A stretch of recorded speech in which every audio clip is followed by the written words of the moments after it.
आज तुम्ही दर्शन घेतलेलं आहे तुकोबा पालखीचं, नेमकं काय काय भावना आहे? पंढरपुराकडे काय मागणं केली तुम्ही? तुकाराम महाराजालाही आणि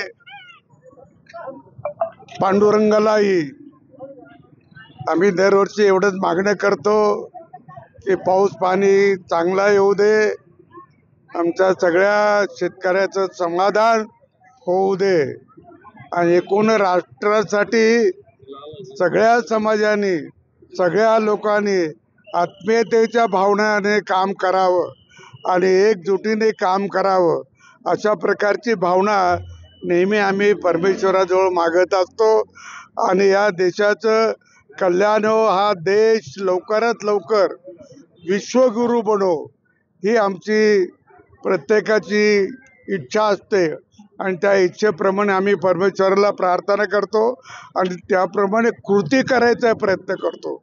नुसती प्रार्थना करून भागत नाही, तर कृती करावी लागते आणि मग तशी कृती चालू आहे.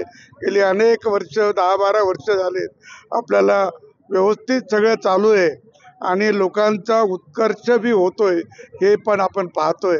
त्यामुळे अशा पालखीमध्ये लाखो लोक जे येतात ते श्रद्धेने येतात, भक्तिभावाने येतात.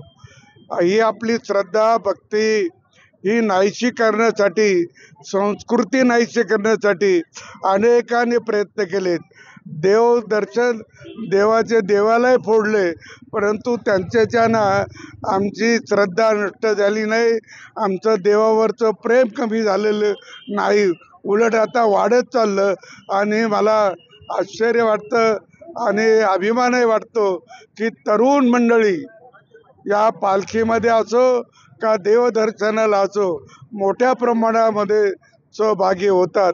हे एक विशेष आहे.